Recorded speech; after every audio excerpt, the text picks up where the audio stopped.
Assalamualaikum warahmatullahi wabarakatuh.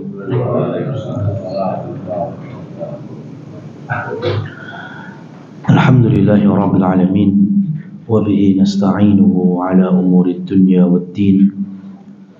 Asyhadu an la ilaha illallah wahdahu la syarika lah, wa asyhadu anna Muhammadan 'abduhu wa rasuluh. Qala Allah ta'ala: Ya ayyuhalladzina amanu taqullaha wa qulu qawlan sadida yuslih lakum a'malakum wa yaghfir lakum dhunubakum wa may yuti'illaha wa rasulahu faqad faza fawzan 'azima.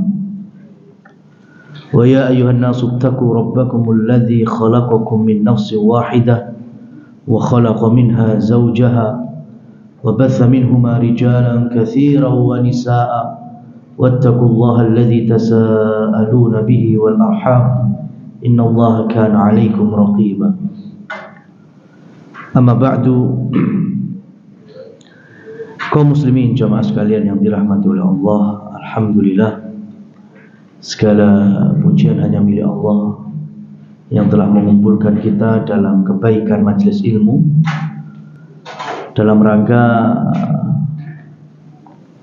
membahas dan mengambil pelajaran dari kehidupan uswatun hasanah kita, yaitu Nabi Muhammad sallallahu alaihi wasallam.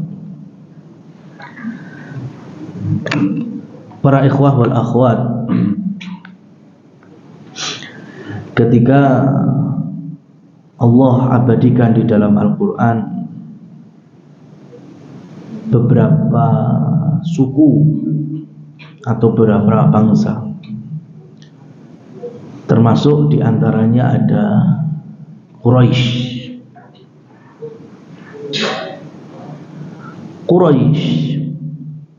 Di dalam Al-Quran Allah subhanahu wa ta'ala gambarkan dalam potret besar dengan nama khusus, yaitu surat Quraisy. Li'ila fi Quraisy ilafihim rihlatash shita'i was-sayf falya'budu rabb hadzal bait alladzi at'amahum min ju' wa amanahum min khauf. Jemaah sekalian, melalui ayat ini, mana yang lebih besar Allah kenalkan Quraisy, suku dengan kepandaian berdagangnya atau suku dengan kemusyrikannya? Yang mana kira-kira? Ya, dia surat ini coba. Quraisy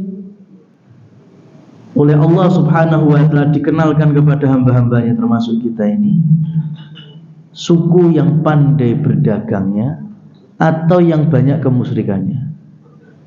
Berdagang. Kita tahu orang-orang Quraisy itu bentuk-bentuk kesyirikannya, yaitu dari pelajaran sirah Nabi Muhammad SAW. Kalau dalam Al-Quran nggak banyak. Mereka lebih dikenalkan sebagai rahilah, ya, para rombongan berjalan-berjalan untuk perdagangan. Sampai-sampai kalau kita ini kesini ngapain? Bahasa rodok ngalimnya gitu ya. Itu kan rihlah fi talabil ilmi. Ya, rihlah fi talabil ilmi, itu berjalan untuk menuntut ilmu. Karena sebelum itu istilahnya rihlah itu untuk dagang. Diambil dari ayat tadi. Ila fihim rihlatash shita. Satu lagi turunannya. Kata rihlah itu diambil dari kata rohal. Rehlah, perjalanan, itu diambil dari kata rohal, rohalam. Apa itu? Sesuatu yang ada di atas unta, yang biasa disebut dengan pelana unta. Iya, pokoknya sing gawe awake dhewe lungguh selangkangan ora nyeri loh.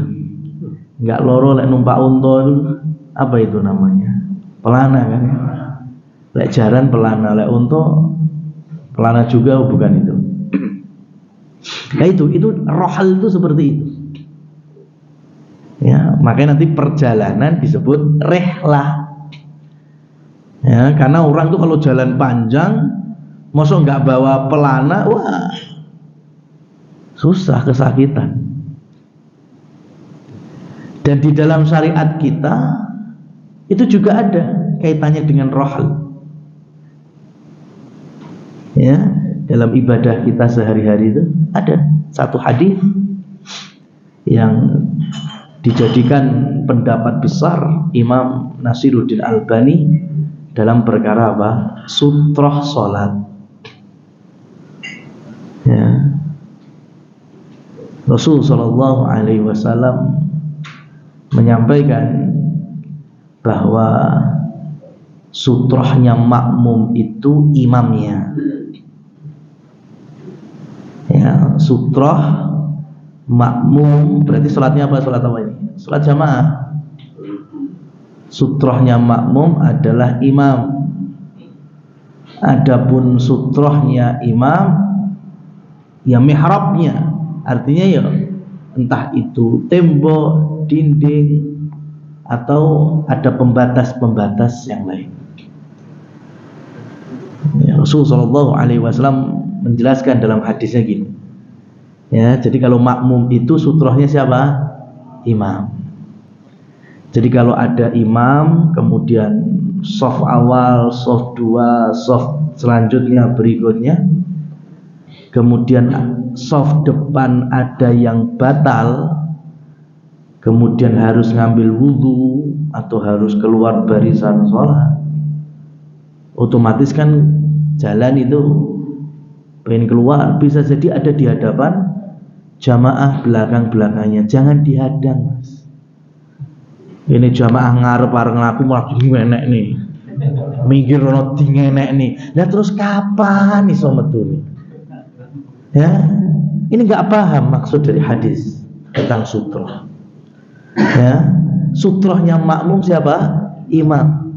Jadi kalau ada makmum yang batal, kemudian dia harus keluar, nggak usah dihalangi. Itu memang kebutuhan dia. Yang malah dihadang. Loh, setan itu saat.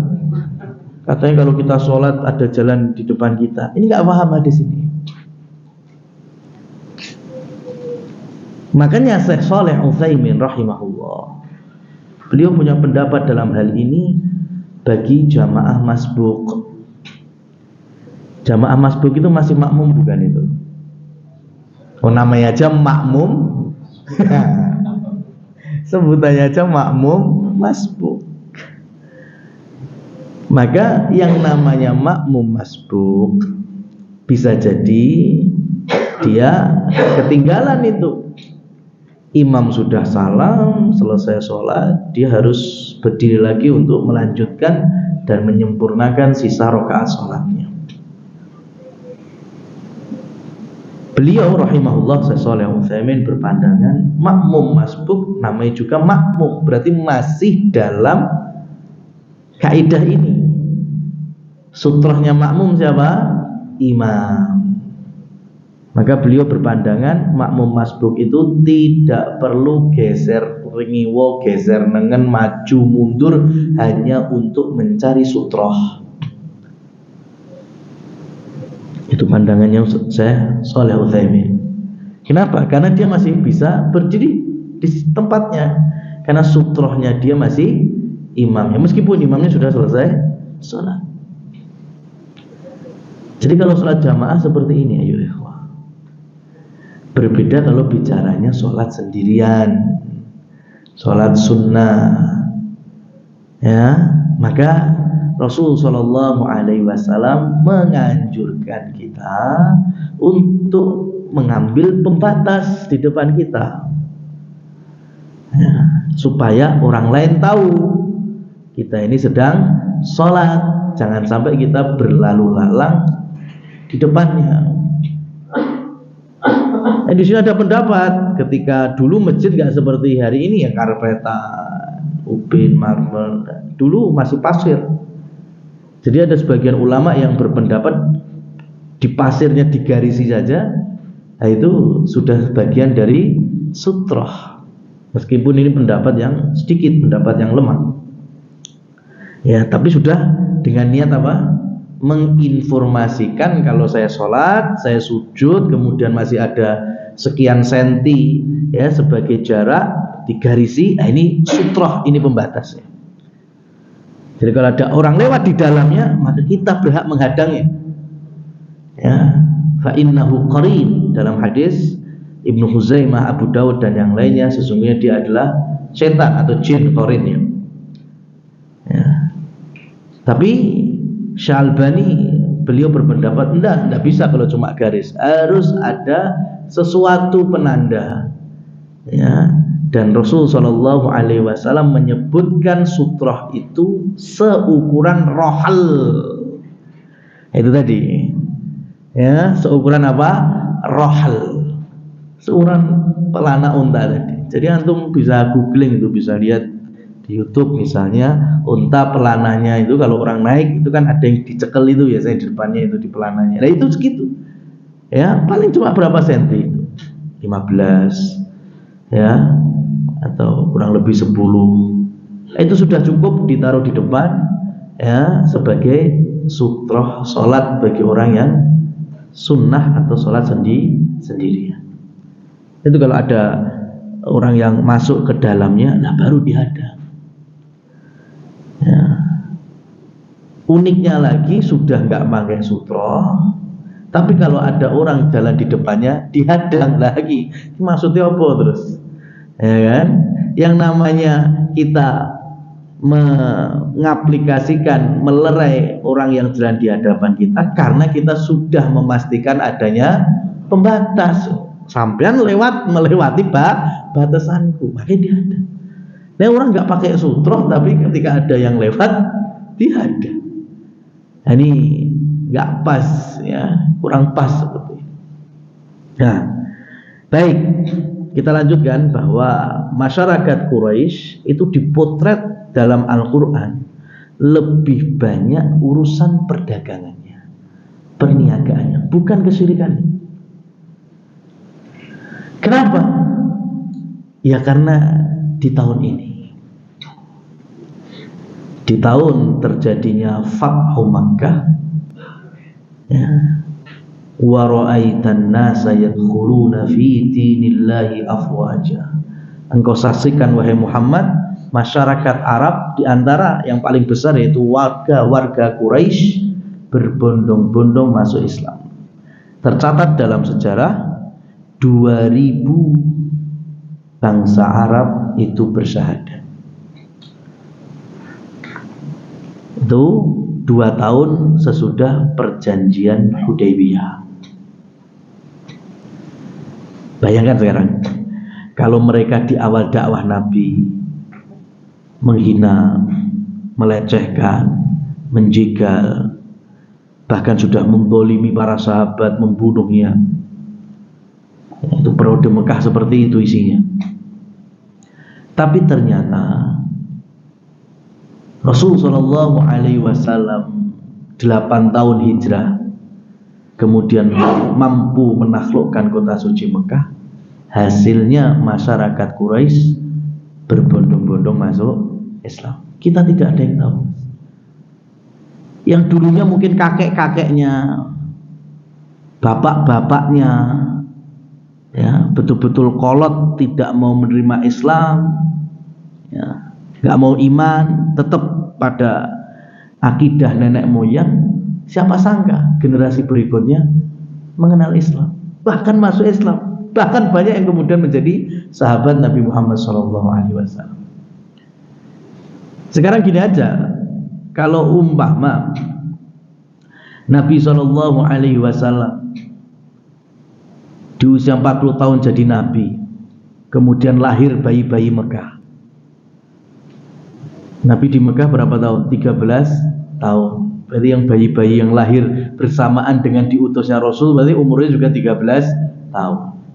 Tambah 8 tahun Nabi di Madinah. Berapa itu 13 tambah 8? Nah, 21.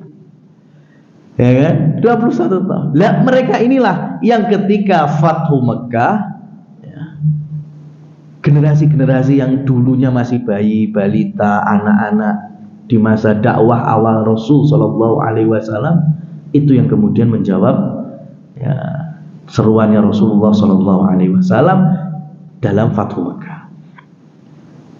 Ya, jadi nggak pernah ada kata menyerah untuk berdakwah.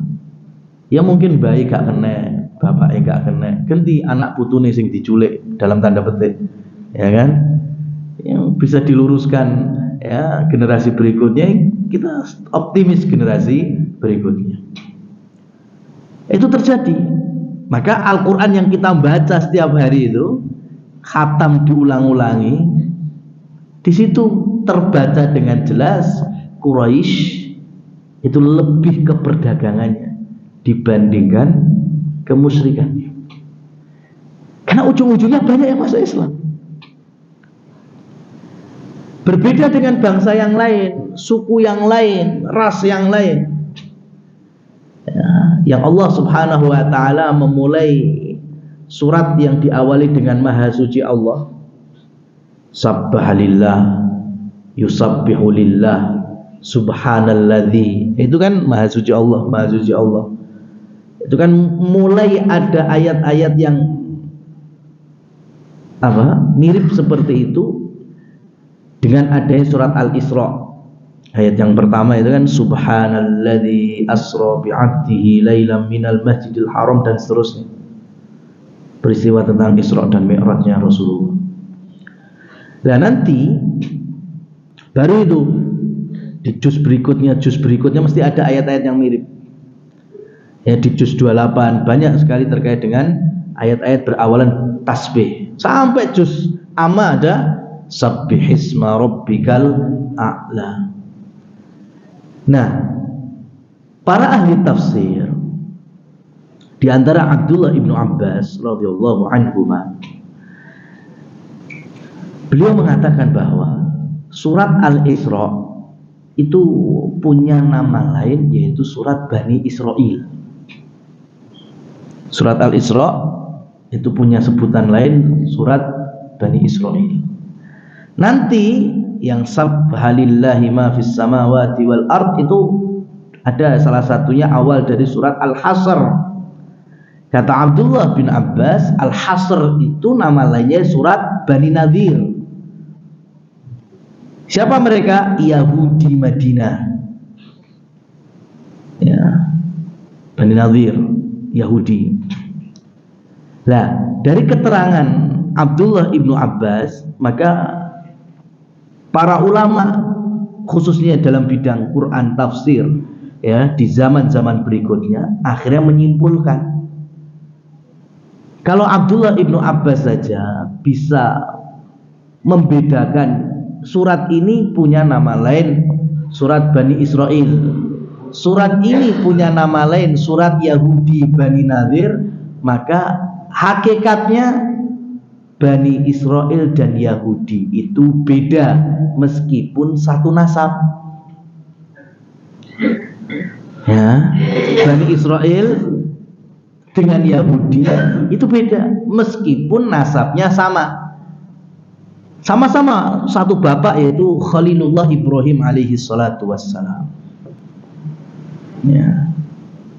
Punya anak Ishak, punya anak Yakub, punya anak 12, salah satunya ada Nabi Yusuf, Benyamin, Lewi, Yahuda. Lah ini dari keturunan Yahuda ini kemudian nantinya menjadi bangsa Yahudi. Adapun 12 anaknya Nabi Yakub, mereka lah ya turun temurun disebut sebagai Bani Israil.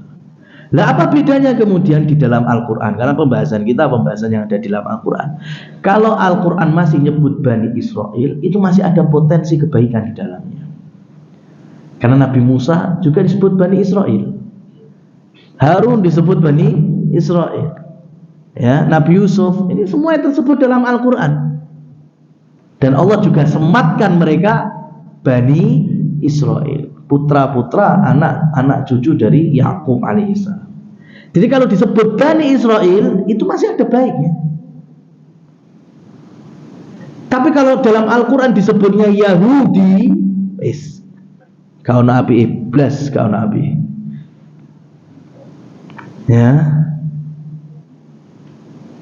buruk semuanya kalau udah Yahudi.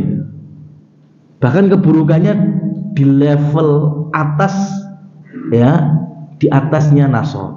Dan terbukti di ayat-ayat innalladzina kafaru, ya, namanya orang-orang yang kafir dari kalangan siapa? Yahudi wan Nasoro.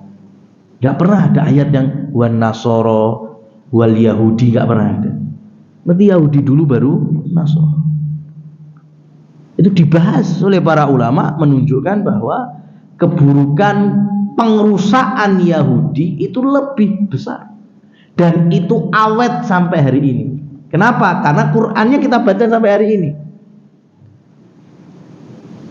Jadi kalau kita berbicara Quraisy, ya, itu selesai Fathu Mekah aman. Kenapa? Karena semua yang sifatnya bentuk-bentuk kesyirikan di Mekah dan di Jazirah Arab aman, terkendali, bersih. Buktinya hari ini, ya, sudah nggak ada lagi di Jazirah Arab, khususnya di tanah suci Makkah, ya, kesyirikan. Sudah selesai. Tapi kita masih ngaji Quran kan? Karena Al-Quran memberikan peringatan. Rasulullah SAW juga memberikan peringatan kerusakan dan keburukan Yahudi itu belum selesai, masih terus ada. Kalau Quraisy selesai di sini, Fathu Mekah, alhamdulillah. Ya.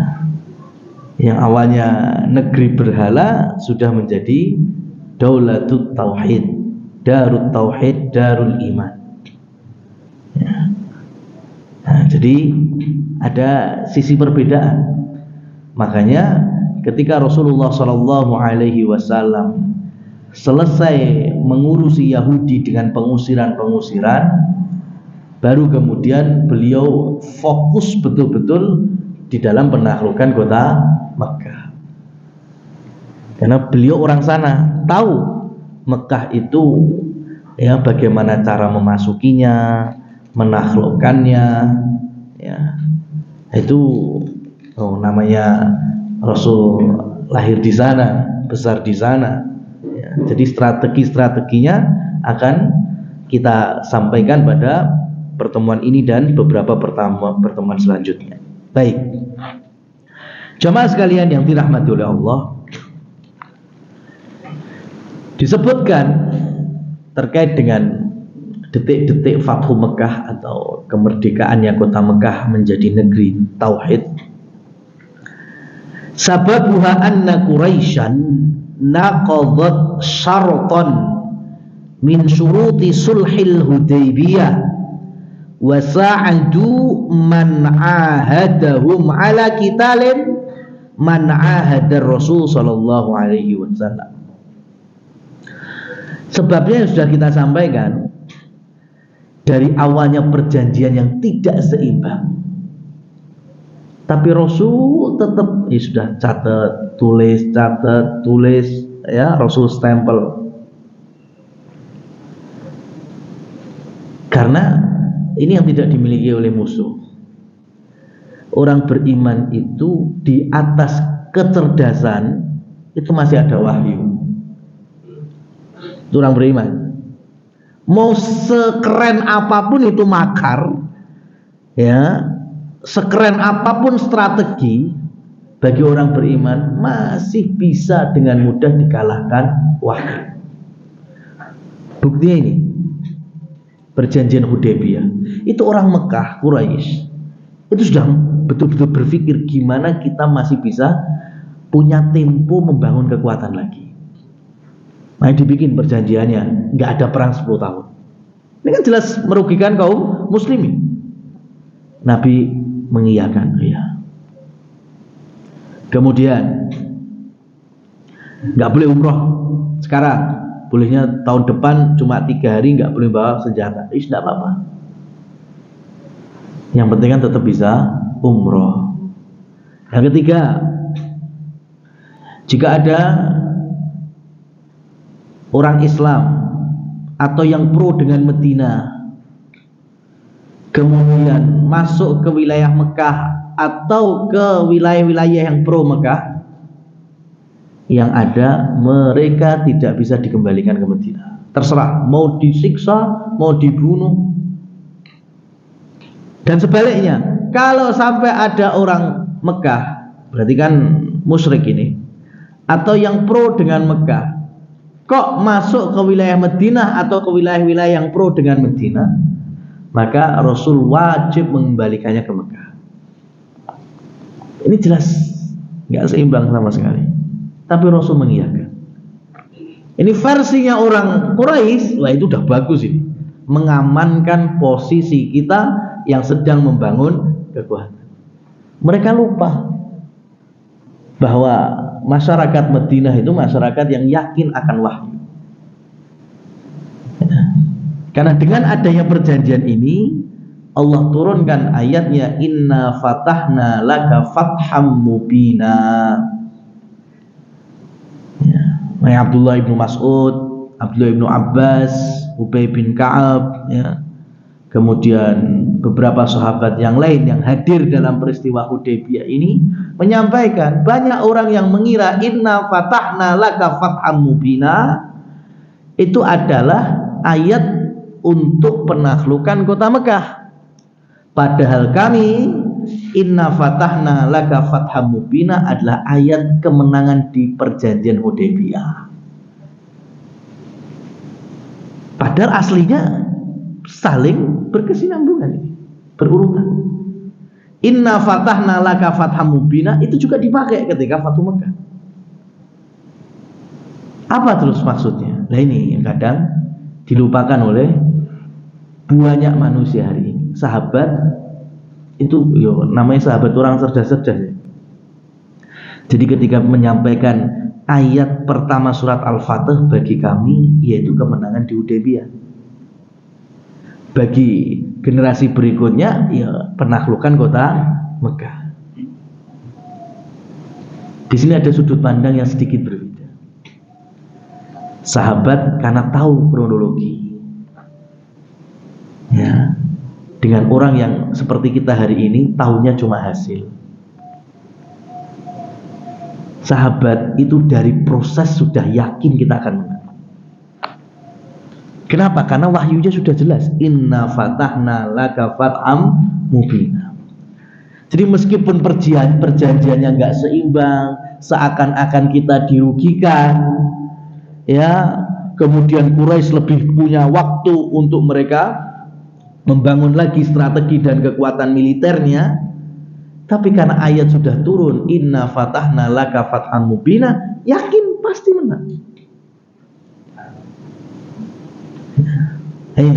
Jadi sahabat itu dari prosesnya saja, karena ada latar belakang ayat, mereka optimis bakal menang. Kalau kita enggak, kita biasanya kalau udah proses, ya kadang kurang dilirik. Cuma kalau sudah hasil, masya Allah, ya kan? Nah, kalau hasil baru kita. Nah, ini padahal kan enggak ada. Jadi ringkasnya gini, adanya Fathu Mekah itu nggak bisa dinafikan dengan adanya perjanjian Hudaybiyah. Fathu Mekah itu bukan ilmu bim salah bim langsung jadi penaklukan kota Mekahnya, enggak, itu ada proses panjangnya. Dan salah satu gerbang ditaklukkannya Mekah itu perjanjian Hudaybiyah. Ini yang terlupakan, strategi seperti ini. Sabar di atas proses, ya, sabar di atas ketaatan, kebaikan, ya, berjalan di jalurnya Allah dan Rasulnya. Itu kan proses ini. Nah, oleh karena itu, ketika Rasulullah Shallallahu Alaihi Wasallam meyakinkan sahabat, termasuk Umar, yang bisa mengatakan, "Fama hadidaniyatu ya Rasulullah." Kehinaan macam apa ini ya Rasul?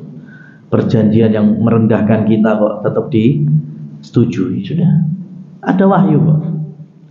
Saya cuma hambanya, Rasulnya, Allah yang menolong. Baru nih, sebaik-baik makar Quraisy kalah dengan wahyu. Sekarang gini aja, kira-kira ada nggak sahabat Madinah yang ke Mekah murtad? Ada apa enggak? Nggak ada. Ya, nggak ada. Tapi Madinah itu termasuk jalur dagang ke Syam. Mekah, ya kan? Kalau waktunya musim panas, itu waktunya tadi rihlah, ya, syita wasoif. Nah, kalau soif itu kan ke Syam, itu kan mesti melewati Madinah. Jadi orang Mekah ketika mereka mau dagang masuk Madinah, ketemu Rasul, ketemu sahabat, ketemu ceramah, dakwah, alhamdulillah dapat hidayah, masuk Islam. Mereka dagang, pulang dagang. Kalau balik ke Mekah, nggak aman mereka, ya kan? Nggak aman mereka. Kemudian kalau mereka sampai diketahui masuk Islam, berarti kan perjanjiannya Rasul Shallallahu Alaihi Wasallam harus mengembalikan mereka ke Mekah. Nggak fair juga ini. Akhirnya rombongan dagang orang-orang Quraisy atau orang-orang yang pro dengan Mekah awalnya, kemudian ketemu di Madinah, masuk Islam, melanjutkan perdagangan, pulang, itu nggak sampai ke Mekah. Mereka hanya di wilayah-wilayah yang sekitar Mekah, bikin pemukiman di situ. Maka ada wilayah, sebutannya ada wilayah Kudet pakai Qaf tapi. Jadi nanti dalam Fathu Mekah itu ada Kudet pakai Kaf, ada yang pakai Qaf. Ya, kalau pakai Kaf itu nanti strategi Rasul Shallallahu Alaihi Wasallam bertemu dengan beberapa sahabat. Tapi orang-orang yang keluar dari Mekah berdagang malah masuk Islam, itu mereka kembalinya nggak ke Mekah. Mereka bikin pemukiman baru di wilayah Kudet itu tadi salah satunya. Gitu terus. Jadi kalau ada orang dagang masuk Madinah malah dapat ceramah, dapat hidayah, pulang mereka nggak ke Mekah. Kalau ke Mekah ya malah bisa dizalimi itu, ya bisa disiksa. Maka bikin perkampungan baru, semakin tersebar, semakin banyak kampung-kampung baru muslimin muslimat. Nah, wahyu kan ini yang berjalan. Strateginya Quraisy kalah ini, nggak tahu ini. Ya, ternyata malah kehilangan banyak masyarakat. Itu contohnya. Yang kedua, ketika mereka meminta supaya tidak perang dan tidak ada pertikaian, jebule yang melanggar perjanjian itu siapa? Mereka sendiri. Ya, orang-orang Bani Bakr yang pro Mekah membunuh salah satu warga atau orang Bani Khuza'ah yang itu pro Madinah. Mereka yang bikin perjanjian, mereka sendiri yang melanggar. Selesai. Itulah wahyu. Ya, Allah takdirkan ada di antara masyarakat Bakr membunuh masyarakat Khuza'ah. Dan berita sampai kepada Rasul Shallallahu Alaihi Wasallam. Orang Mekah sudah yakin, wah kita melanggar perjanjian, sudah perang dah ini. Padahal kita masih lemah. Akhirnya pemimpinnya sendiri yaitu Abu Sufyan yang datang ke Madinah supaya diperbaiki, ada pembaruan, ada revisi perjanjian. Karena Rasul diam aja nggak jawab. Ke Abu Bakar juga diam, ke Umar yang siap ngelawan. Ujung-ujungnya pulang lagi ke Mekah tangan hamba. Sudah. Sudah selesai kan ini, berarti celahnya perjanjian telah dikhianati. Yang mengkhianati mereka sendiri. Sudah. Rasul Shallallahu Alaihi Wasallam pun mengumpulkan pasukan. Di sini disebutkan sebabnya apa tadi? Pengingkaran perjanjian Hudaybiyah. Yang awalnya ingin merendahkan muslimin, ya, dengan mereka tidak bisa ngapa-ngapain, Mekah biar punya waktu, ya, untuk menumbuhkan kembali kekuasaan militernya. Ternyata habis dengan pengingkarannya. Fasara ilaihimur Rasul sallallahu alaihi wasallam bi asrati alafi rajulin. Maka nanti Rasul keluar dari Madinah itu dengan 10.000 pasukan. Tapi sekali lagi, peristiwa Fathu Mekah itu banyak pelajarannya. Dimulai dari sini. Rasul Shallallahu Alaihi Wasallam gak geradakan, gak. Ya, langsung aja serbu Mekah. Kenapa? Karena orang Mekah sudah tahu itu. Mereka pasti akan memerangi kita. Namanya zaman sekarang dengan istilah the power of kepepet. Itu kan Mekah juga persiapan mati-matian. Ya, persiapan mati-matian. Namanya udah kalau persiapan mati-matian, wah itu Masya Allah kuat itu, ya. Meskipun sedikit, tapi semangatnya itu. Dan sudah punya pengalaman mereka di Uhud. Ya, meskipun Khalid bin Walid sudah masuk Islam, Amr bin As juga masuk Islam, tapi kan dulu di peristiwa Uhud terjadi ketika kaum muslimin sudah terdesak, Khalid bin Walid, ya, sudah menguasai medan. Sengaja Khalid bin Walid mengarahkan kaum muslimin saat itu di celah bebatuan-bebatuan Uhud. Sehingga psikologi manusia itu kalau udah terdesak kok masih ada celah, berarti kan masih ada jalan keluar. Padahal di balik itu sudah dipersiapkan lagi sama Khalid bin Walid. Jadi Khalid bin Walid sengaja mengarahkan kaum muslimin harus ke celah. Ya, kalau Khalid bin Walid menghadang mereka full, nggak ada jalan keluar, yang ada kaum muslimin mesti akan berjuang mati-matian. Sudah nggak ada jalan lagi, ya kan? Sudah, depan Khalid, belakang sudah gunung Uhud, sudah nggak ada celah. Yang ada sudah Bismillah, ya, semangatnya di fullkan ya. Tapi kalau ada celah sedikit, berarti kan masih ada cara untuk mengambil strategi lain. Mundur dulu, bagaimana kelanjutannya? Itu dipakai sama Khalid. Rasulullah SAW lebih cerdas daripada Khalid bin Walid. Ya, maka Rasul tidak langsung memberangkatkan ke Mekah karena Mekah sudah tahu itu. Ya, Rasulullah SAW kumpulkan beberapa tokoh-tokoh panglima militernya. Ada Zubair, Khalid sudah ada saat itu. Ada Abdullah bin Rawahah, ada Ali bin Abi Thalib. Dipanggil.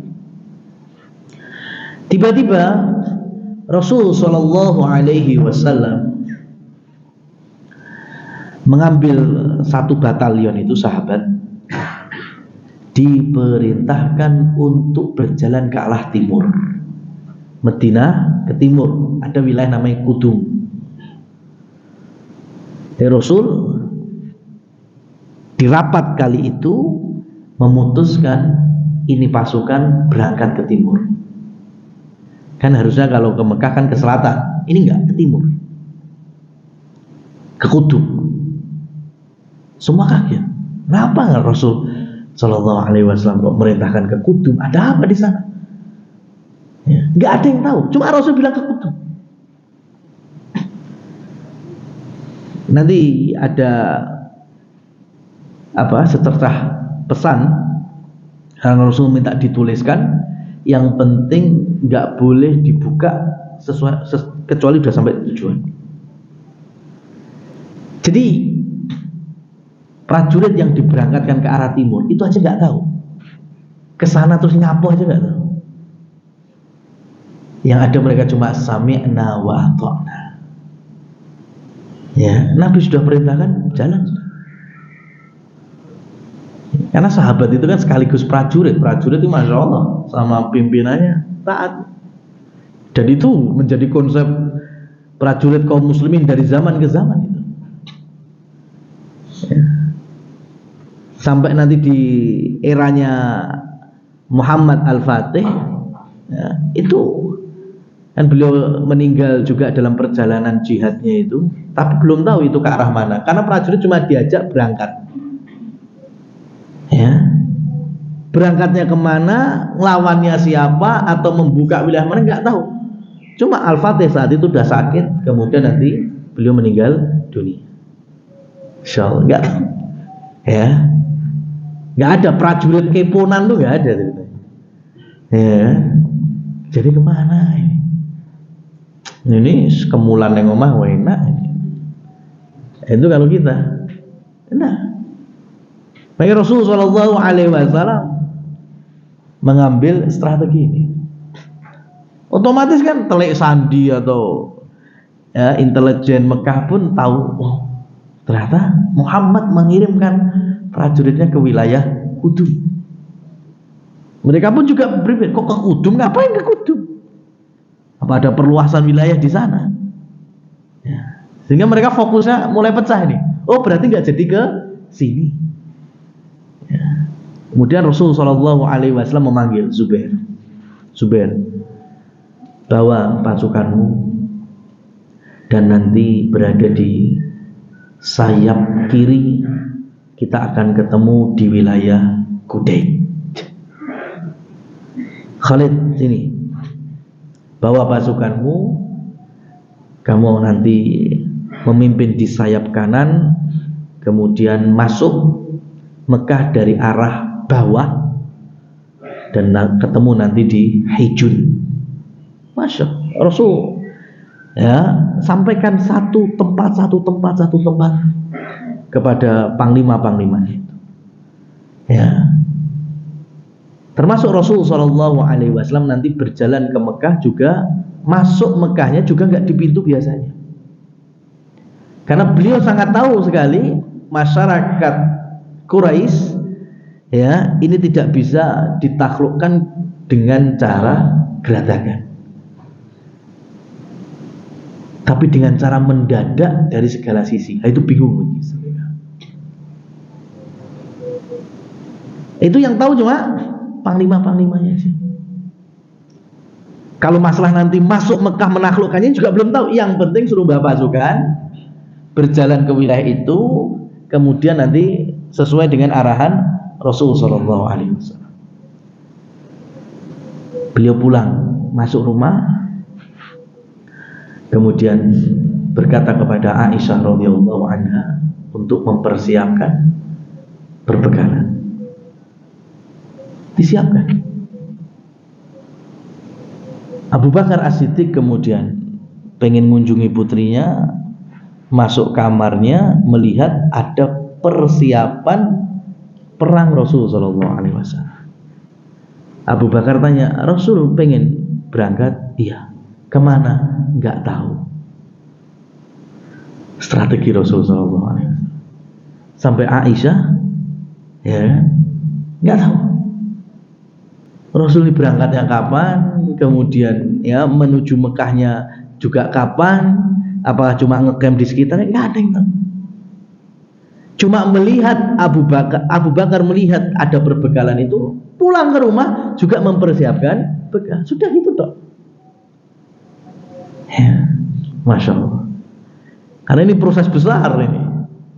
Ya, ini menjadi pembuka sejarah Antum kalau tahu, dulu ada buku namanya 100 tokoh, ya kan, dunia itu. Nomor pertama adalah Rasul kita Muhammad SAW. Tapi nggak disebut Nabi, ya Muhammad gitu aja. Karena pengarangnya bukan Muslim. Alasannya kenapa itu? Kok Rasul SAW ditempatkan di nomor pertama? Alasannya termasuk ya unik. Karena menurut pengarangnya, satu-satunya manusia yang betul-betul dalam tema perang, judulnya perang, kemudian menaklukkan wilayah dengan tidak memakan korban, itu Rasulullah SAW.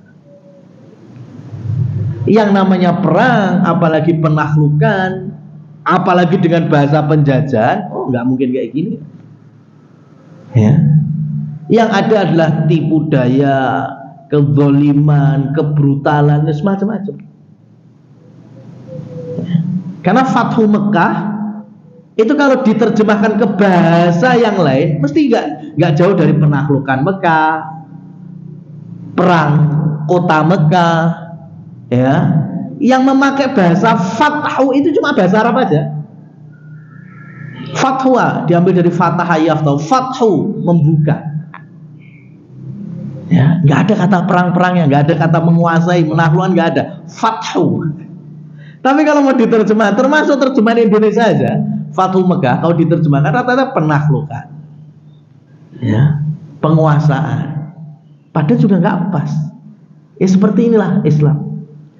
Karena kalau sudah masuk ke wilayah, itu mereka memang melakukan futuhat, membuka, bukan sebatas menguasai. Namanya membuka itu kan dari awalnya gelap, ya, awalnya tertutup jadi terbuka, terang benderang. Nah, itu Muslim.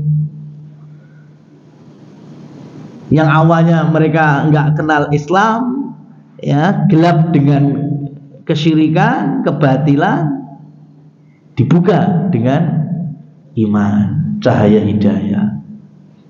Itu makanya pakainya fatah, futuhat, nggak seperti penjajah. Ya. Kalau kata kakek saya dulu, jari lek wis enek sirine, wi semeh di dungi bom-bomi penjajah. Makanya kon mlebu omah, mlebu bunker.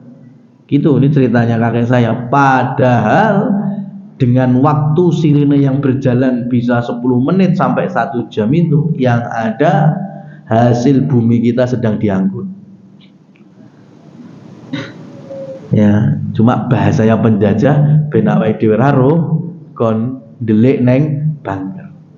Pada saat itulah ya kereta-kereta membawa ya hasil bumi Indonesia sedang mengangkut sampai ke pelabuhan.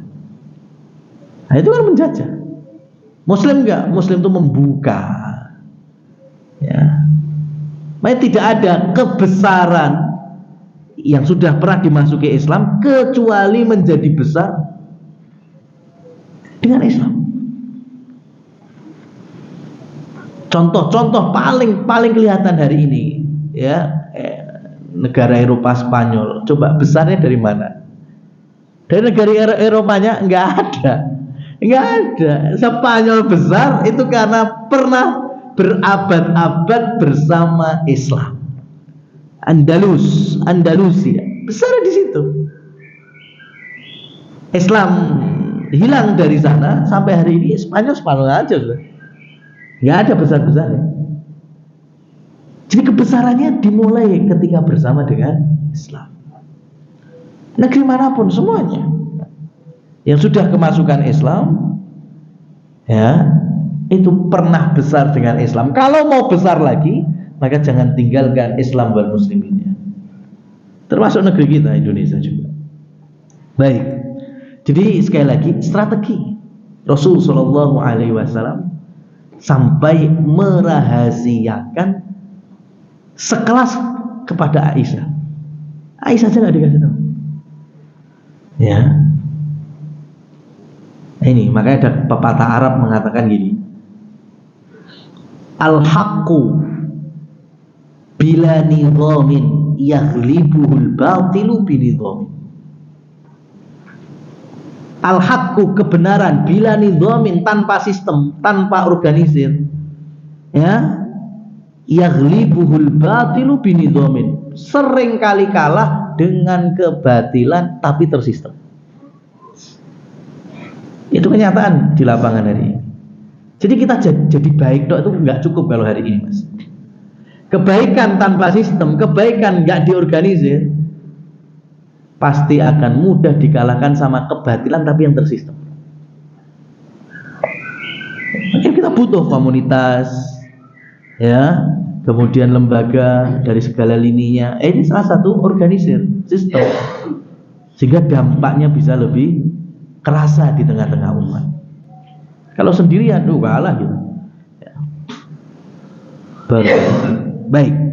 Jadi Rasul Shallallahu Alaihi Wasallam merahasiakan sebetulnya penaklukan Mekah, ingin memasuki kota Mekah itu dari mana. Yang penting diajak jalan dulu keluar Madinah.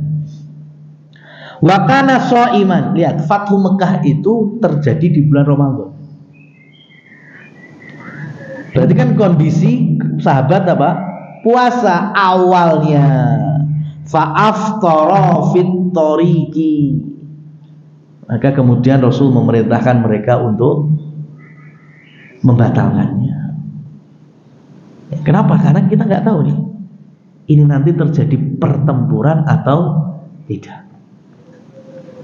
Ya, ini berarti kan di antara uzur, ya, dibolehkannya kita membatalkan puasa wajib Ramadan, ya karena ada yang safar, ya, kemudian adanya jihad, ya. Karena Rasul Shallallahu Alaihi Wasallam masih ada prediksi kalau terjadi peperangan, dan betul prediksi itu terjadi hanya di satu batalion, yaitu batalionnya Khalid bin Walid. Ketika ketemu nantinya batalionnya Ikrimah, ya, itu terjadi sedikit adu senjata, 12 yang jadi korban. Hanya di situ toh. Itu pun karena ada latar belakang.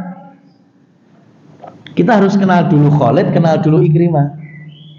Mereka berdua ini ketika masih musyrik, bestinan kan, temen akrab ini, ya, temen akrab. Khalid masuk Islam duluan, Ikrimah masih kafir. Dan Ikrimah itu putranya Abu Jahal.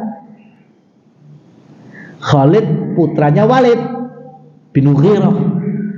Walid bin Mughirah itu pamannya Abu Jahal. Ya kan? Karena mereka sama-sama Bani Makhzum kan, satu klan. Ya, jadi mereka itu juga masih keluarga. Mereka dikenal sebagai pemuda Arab, ya, calon menjadi panglima-panglima besar. Ternyata salah satunya masuk Islam. Maka disitulah Ikrimah sangat punya rasa, ya, gimana bisa menaklukkan Khalid. Karena harusnya mereka itu berdua menjadi masa depan Quraisy. Ya, makanya ketika Fathu Mekah, Ikrimah juga totalitas itu. Ini sudah dulur, harusnya sama-sama membesarkan nama keluarga Quraisy, lah kok sudah masuk Islam. Tapi kan kita nggak tahu nanti juga Ikrimah masuk Islam. Masya Allah, inilah takdir Allah Subhanahu wa Ta'ala. Terjadi sedikit gesekan pertempuran cuma di sini toh. Yang lainnya aman. Ya, yang lainnya orang Quraisy pun kaget. Tiba-tiba ribuan masyarakat Madinah muslimin sudah tiba di pinggiran Mekah dan sudah menguasai pintu-pintu gerbangnya. Kita akan lanjutkan di kajian berikutnya insyaallah. Aqulu qouli hadza fa subhanakallahumma wa bihamdika asyhadu an la ilaha illa anta astaghfiruka wa atubu ilaik. Wassalamualaikum warahmatullahi wabarakatuh.